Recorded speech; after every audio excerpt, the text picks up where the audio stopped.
Have you ever been listening to a song and then suddenly something happens? Not necessarily in the lyrics or a memory attached to the song, but just a moment. A harmony appears, a chord changes, a drum fill lands exactly where it needs to, or a guitar solo suddenly takes control of the steering wheel. And for a few seconds, the world no longer exists.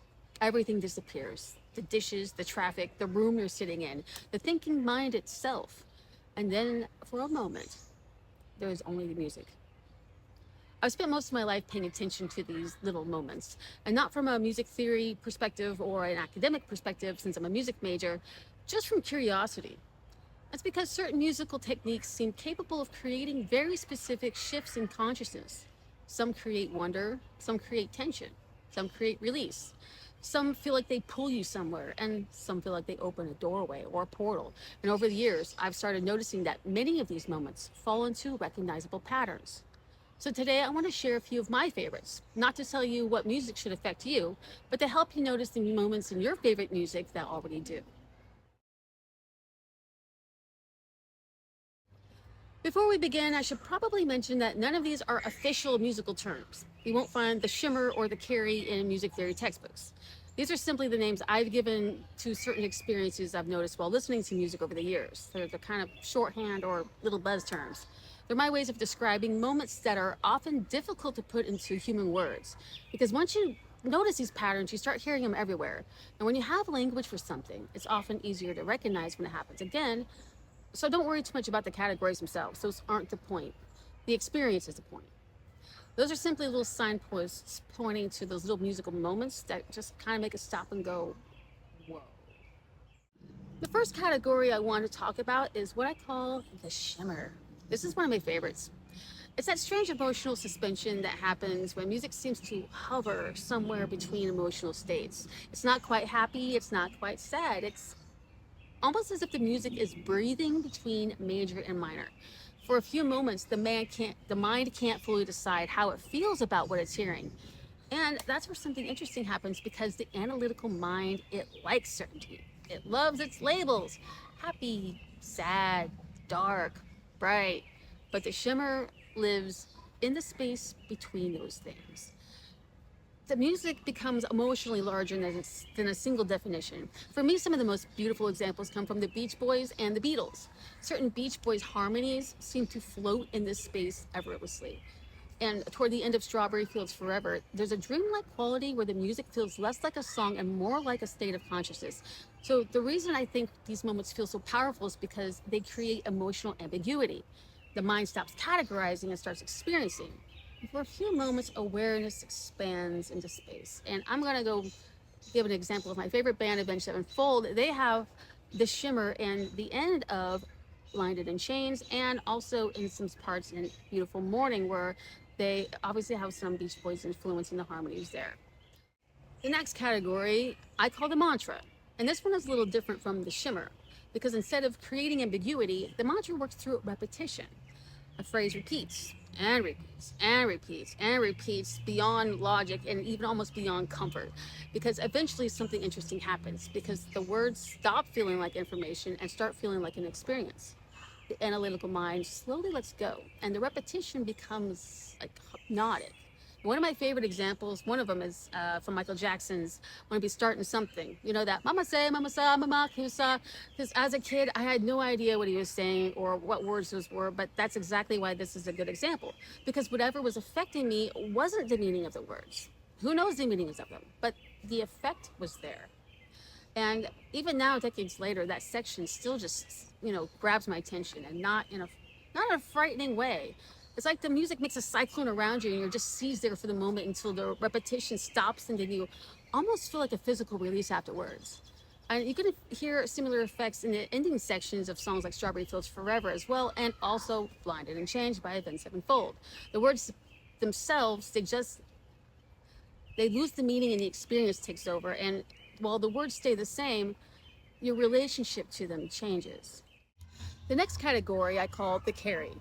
This is one usually found in guitar solos, although it can appear elsewhere, but what makes it unique is the music doesn't feel like it's wandering or it's searching. It knows exactly where it's going. And once it begins, you feel very compelled to follow it. The solo becomes not a melodic line anymore, but it's literally a journey. And for me, the two best examples come from, two of my favorite guitarists. David Gilmour's solo in Comfortably Numb and Sinister Gates' Cosmic solo, two very different solos, but both create the same effect, but they just travel in very different ways. See, Gilmour carries you gently. It's like you're floating. The music unfolds naturally and effortlessly, and it's like gravity is being reduced. Now, Sinister Gates creates a different kind of carry. This cosmic solo feels more like you're moving through portal after portal after portals and portals, and scenery keeps changing, and the dimensions keep unfolding, and the pace keeps getting faster, and the journey feels just expansive. So both solos share something important, though. They know where they're going. The listener doesn't, and that's part of the magic. So for a few moments, the analytical mind stops trying to take the lead, and the music completely takes the wheel. And you're actually, that cosmic solo feels like it literally just yanks you and just drags you, and you're simply just along for the ride. This category I call the search. Some solos don't feel like they're trying to arrive somewhere. They feel like they're looking for something. It's like consciousness thinking out loud, or like an idea still forming, or it's like a feeling trying to find its own language. But one of my favorite examples is the solo in Exist by Avenged Sevenfold. It feels exploratory and curious, and it's almost like it's discovering itself as it goes. It's not lost, it's just searching. But there is another side to this same experience, because sometimes the search becomes strained and the phrases reach further and the tension increases. And the music sounds like it's trying to grasp something that is literally just beyond its reach. And for me, the solo in Fermi Paradox, literally the track before it, captures that feeling beautifully. So both solos are searching, but they search in very different emotional climates. Like one feels expansive and the other one feels restless. This is just my perception, by the way. Like Exist feels like exploration, and for me, Paradox feels like longing. So I think that's why these solos are very compelling, not because they're technically impressive, which they very much are, by the way, but because they sound like the process of searching itself. Phil Collins, the thing arrives because it has been invited, prepared for, built toward, anticipated. The whole song is basically saying, it's arriving, it's arriving, it's arriving, it's arriving, and then there it is. The arrival is cathartic. The arrival is release. The arrival completes something. But then we have the ominous arrival. Now that's Iron Man, because nobody invited that thing. It just showed up. The opening of Iron Man doesn't feel like release. It feels like presence and mass. Inevitability. The feeling isn't, finally, like in the Phil Collins song. It's, oh. And actually, my mom used to get like terrified of that song when she was younger. It's not because it was technically scary, because it sounded like something enormous was approaching, something ancient, something unstoppable.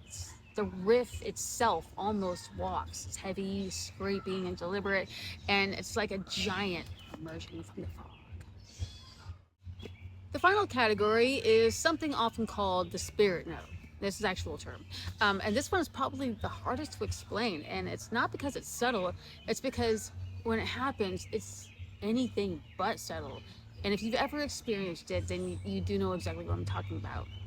It's that note. It's a vocal moment. It's the one that suddenly makes you feel like you are emotionally naked. It's that sound, it can see you, and it can somehow bypass every defense, and it goes straight to your heart. And for me, it's almost like becoming the glass that would shatter if it was in the room. Suddenly you're vulnerable and you're feeling everything, and not because of the lyrics or the story or the actual note or the pitch itself. You hear these moments in Irish music and old folk traditions and certain indigenous singing traditions, and occasionally modern artists who will stumble in that same territory. And one of my favorite examples is a moment in Tori Amos's Sugar. And if you know that song, you know it's that wee towards the end. And I don't know, it's just I get goosebumps just thinking about it. I was seeing her live at the Midland Theater, and they played that song, and when she hit that note, I'm telling you, Niagara Falls, I was just uncontrollable. It was really embarrassing. But yeah, it's something that just moves your entire being. So if you're able to hear some background music booming in the background, my neighbor's having a party and I couldn't filter it out.